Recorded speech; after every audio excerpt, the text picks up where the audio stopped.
आता ज्या जेजून पेद्रूक आनी सावलूक विचून काडले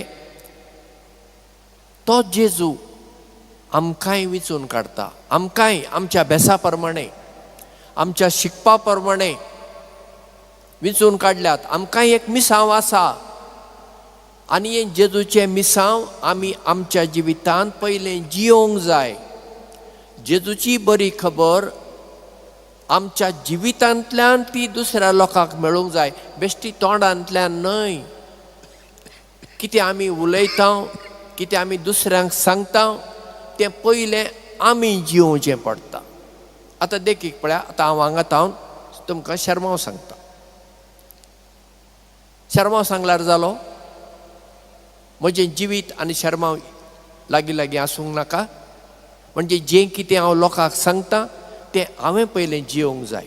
आनी जेन्ना हांव जियेतां ताचो प्रभाव लोकांचेर इलो इलो पडटा. आयच्या तिसऱ्या वाचपांत आमी आयकलें जेजू सिसांक म्हणटा, लोक म्हाका कोण म्हूण म्हणटात?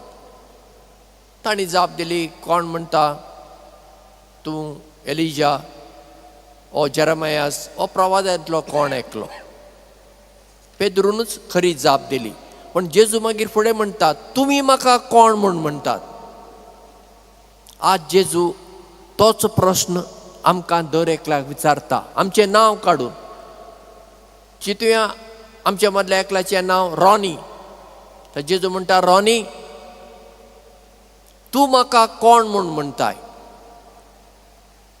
आनी आमचे मदें जर एकटी जॅनेट नांवाची आसा, जेजू तिका विचारता, जॅनेट तूं म्हाका कोण म्हूण म्हणटाय?